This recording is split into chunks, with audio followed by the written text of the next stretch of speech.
Meg Whitman. While you might not know who Meg Whitman is at the top of your head, she is responsible for some of your favorite brands. Meg Whitman was the CEO of eBay from 1998 to 2008 and most recently served as the CEO of Quibi, the short-form video platform that was launched this year and also sadly shut down this year. The changes certainly brought by technology are only going to accelerate. Meg is 64 years old and according to Forbes, she is worth $5 billion.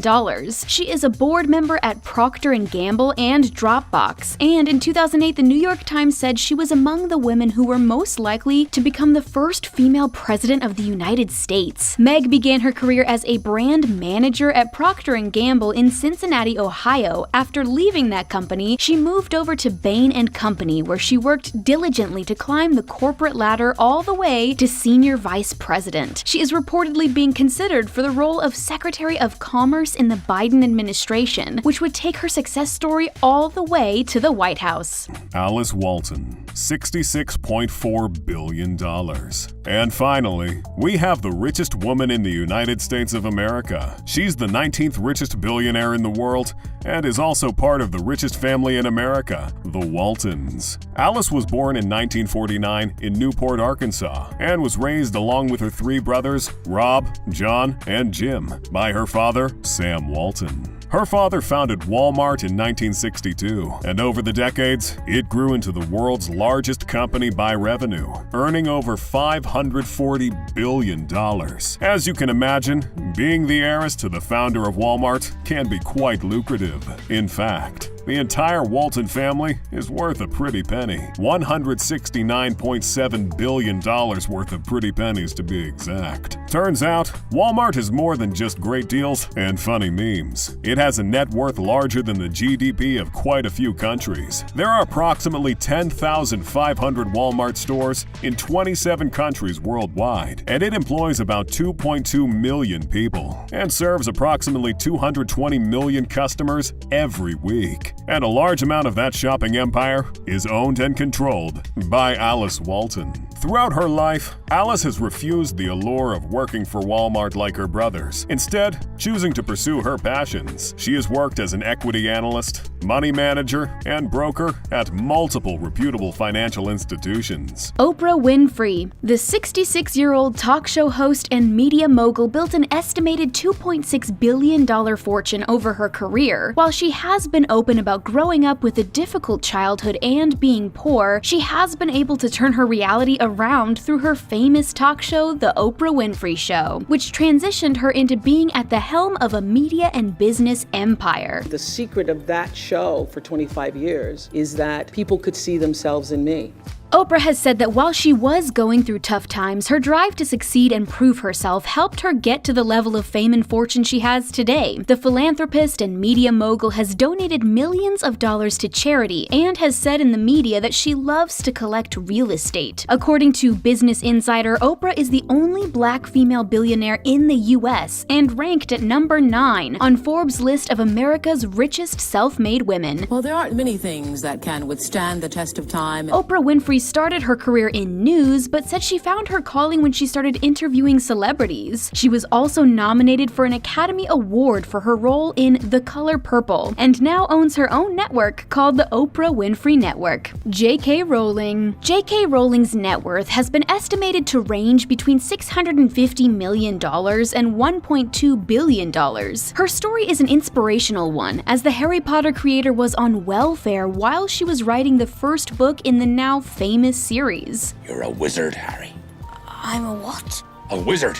While it's not known what her exact net worth is, she is the second highest paid author in the world. A 2016 New York Times estimate put her net worth at $1.2 billion after taxes, but she fell off the Forbes billionaire list in 2012. In 2017, Forbes estimated her worth at $650 million. Rowling opts to pay British highest tax rate because she says she feels indebted to the system since she used to be on welfare, so a lot of her fortune goes to taxes.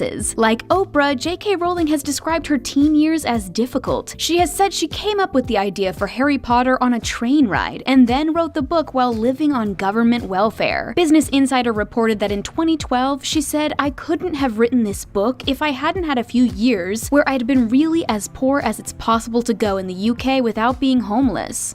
Kylie Jenner. Last year, Forbes named the then 21-year-old Kylie Jenner the world's youngest self-made billionaire. This was largely due to the value of her company, Kylie Cosmetics, which was more than $900 million.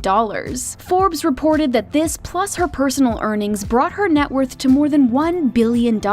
While there was some controversy over the report that led to the magazine revealing in May that she was not actually a billionaire and the profitability of her company was over-reported, they said that her net worth is actually just under $900 million. That's still pretty impressive in our books. I think I could do better. Kylie has been a businesswoman for as long as we can remember. We witnessed her grow up right in front of our eyes on Keeping Up with the Kardashians, which she reportedly makes around $1 million per episode on. She has also launched many businesses throughout her life. She wrote a book with her sister Kendall, she launched the clothing line Kendall and Kylie, makes millions promoting products on her Instagram, and runs a very successful makeup business. Today, she shows off her lavish lifestyle on social media and has quickly become one of the most popular Kardashian-Jenner sisters. Sheryl Sandberg, Facebook's chief operating officer, is celebrated from taking the social media company from a $56 million loss in 2008 to a $18.5 billion profit in 2019. She is 50 years old and her net worth is $1.8 billion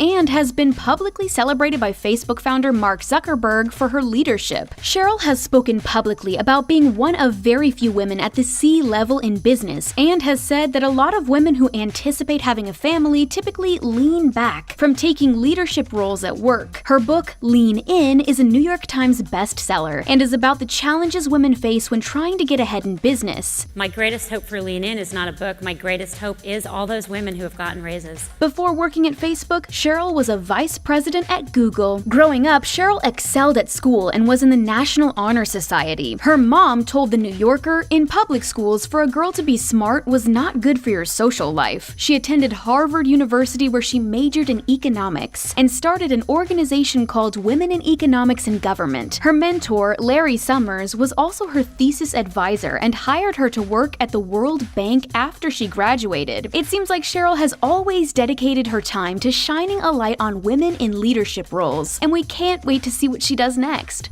We can associate what is femininity with leadership, much as we can associate masculinity with nurturing. Doris Fisher. Doris is the 89-year-old co-founder of The Gap. She created the clothing line with her late husband in 1969 because he struggled to find jeans that fit him. After they raised $63,000 in funds, they opened up their first store, which sold jeans and music in San Francisco. And now there's a Gap in almost every mall you go to. Doris's estimated net worth is $2.6 billion according to Forbes. She worked as Gap's merchandiser for 30 years before stepping down in 2003, and is proud of the other Gap Inc. stores that she's helped create along the way: Banana Republic, Old Navy, Intermix, Hill City, and Athleta. Doris famously loves art and has spent her whole life creating her collection. Her collection is currently on loan at the Museum of Modern Art. Doris started the KIPP Foundation in 1953, donating $15 million. The organization supports public charter schools and helps low-income children prepare for college.